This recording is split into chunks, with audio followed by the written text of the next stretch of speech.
Hello, if you've ever dreamed of working remotely with high level executives and build a career that gives you freedom and flexibility, then this video is for you.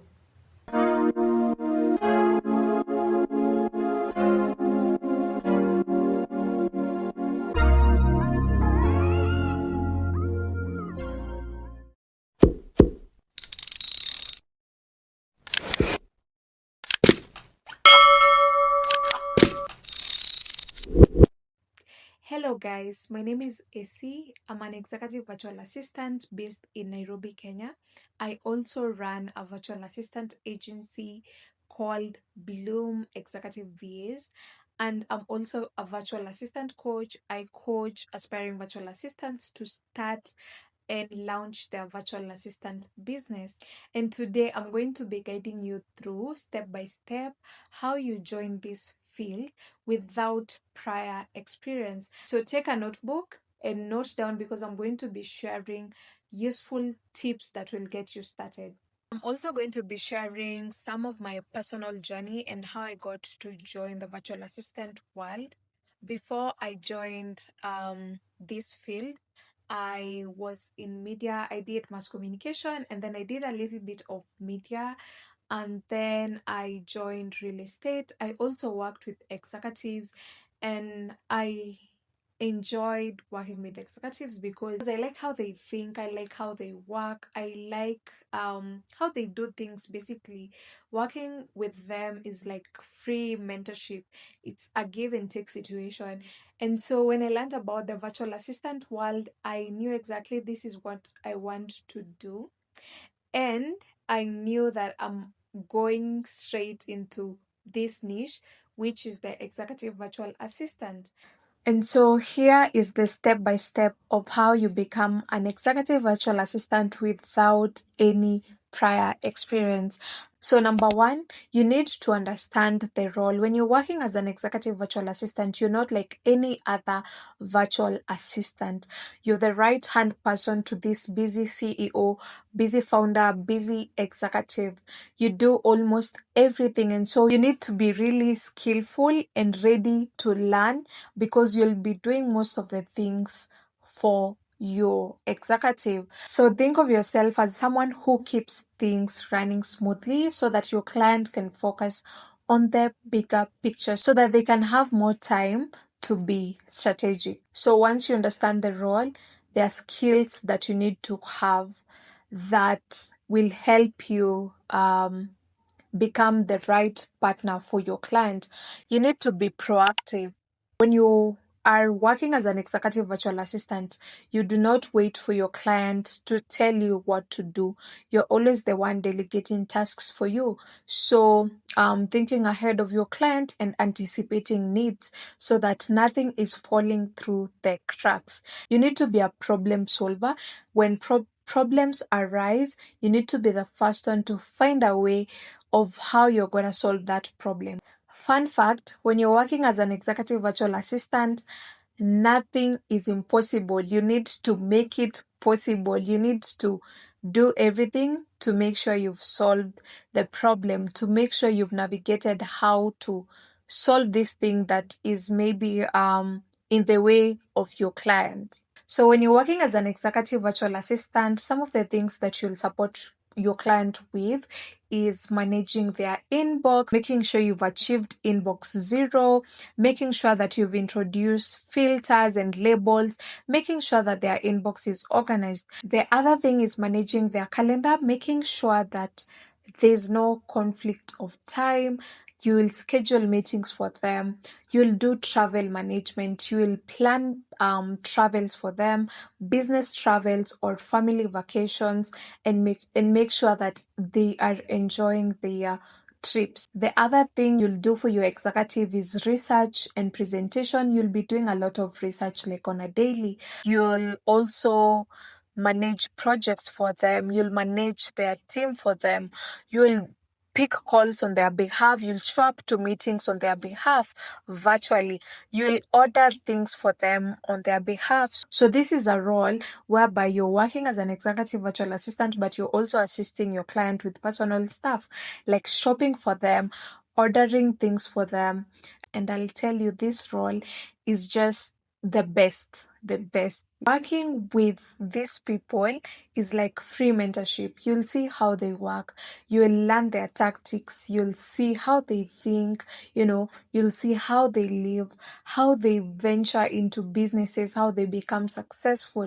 And so you're learning while you're helping and supporting your clients. Now, the next thing is building the skills that will help you do the things that I've just mentioned. And you can take a virtual assistant course, for instance, to build that foundation and for you to be able to understand the role well. If you're in Africa, you can do a course like ALX virtual assistant course. It's a nice course and you can do practicals of whatever you're learning. You can also go on to Coursera or Allison and learn the virtual assistant course. But as you're learning, because most of these courses are theory, you need to practice whatever you're learning. So learn while also making YouTube your best friend. That's where you go to learn how to use a specific tool. So there are these tools that you'll find yourself using them on a daily, which should be the first tools that you're able to learn so that you can start. Tools like the Google Workspace. You'll find yourself using Google Workspace a lot because you're working virtually. You also need to understand how to use Microsoft Suite because you might find yourself using some of the tools inside the Microsoft Suite oftenly. You need to learn scheduling tools like Calendly because your client is in and out of meetings most of the time because they are busy. You need to learn AI tools that might help you to make your work easier, to help you in research like ChatGPT. You need to learn project management tools like Asana, Trello, ClickUp, Monday.com because you'll be managing projects on behalf of your client. Tools like Slack, if your client is managing a team and that's where they communicate, for example. And so by learning these tools, you develop skills which will help you to venture into this field. Having these skills is the most important thing if you want to start. And in this field, you learn new things every day. And so these are the things you'll just learn with time, but at least have the basic skills so that when you get a client, you're able to support them as you upskill. Now, once you've learned these skills, it's important to do mock projects to practice on these tools, for example. And while you're doing that, you create a portfolio because these are some of the things that clients look for.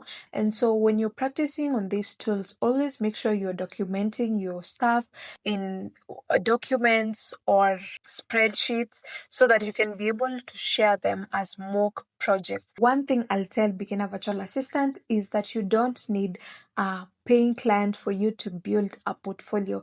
You can do that by practicing on these tools. You can use ChatGPT to act as a client and delegate some tasks to you that you can practice on and present on your portfolio. Once you have this in place, you'll be good to go. And now it's your time to join the job market. There are different ways where you can work as an executive virtual assistant, and one of the way is through an agency. So an agency connects you to a client that you're gonna be supporting as an executive virtual assistant. The other way is you joining freelancer platforms like Upwork, Fiverr, freelancer.com, and getting clients from there. So basically, you apply jobs, there are clients already, there are CEOs looking for executive virtual assistants, and then you apply for the jobs, and they it's like the agency way, but it's kind of different because now for agency, it's like you're hired. Most agencies will hire you on a contract. The other way that you can work as an executive virtual assistant is building your virtual assistant business. And this is what I like because this is what I did for myself. I started by building my virtual assistant business and started looking for clients who were interested in my services. And if you're in the executive virtual assistant niche, the best place to find these clients to build a brand presence is LinkedIn.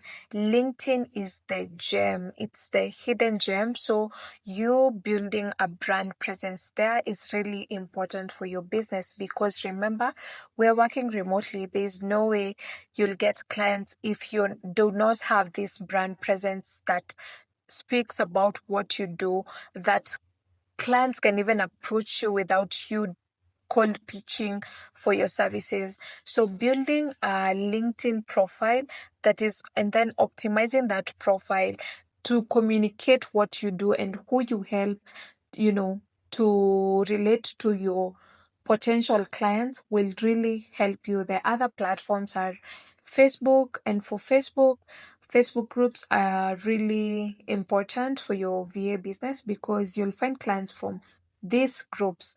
There's also Instagram. If you're working as an executive virtual assistant, Instagram might not really work compared to LinkedIn, but for some people, yes, it does work. But you also need to check, where do your potential clients hang out the most? So my potential clients being the CEOs, entrepreneurs, business owners, and founders, I'll find them mostly on LinkedIn, and that's where they'll talk most about their professional life. When you go to Instagram, maybe it's more of their personal life, and so it's not like a good platform to approach them from. Once you have this in place, you have the brand presence and you know how to position yourself well, it should not take you long without landing a client who might be interested in your services. Right now, so many people are outsourcing virtual assistants for themselves.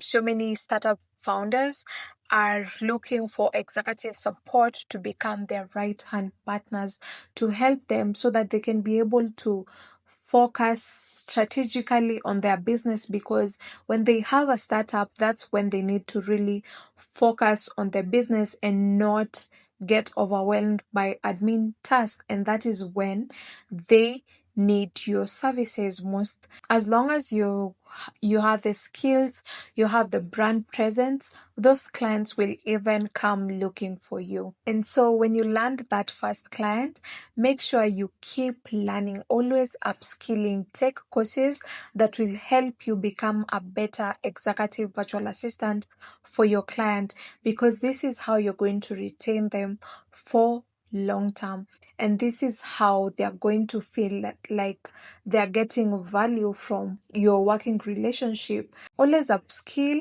do not get replaced by anyone or any AI tool. So let's embrace the AI tools, work hand in hand with the AI tools to become more productive and to make our work easier, so that we can be able to support our clients in the best way ever. If you've been thinking about becoming an executive virtual assistant, this is your sign. This is the time to start. This is the time to learn those skills, because that is where we are headed. In years to come, most companies will be working with virtual assistants remotely, and we've started seeing it. So take this as a sign. Take that virtual assistant course, learn these tools, make YouTube your best friend, and see you on this other side. If you found this video helpful, don't forget to like, subscribe, and share this video with someone who might benefit from it. See you on the next video. Bye.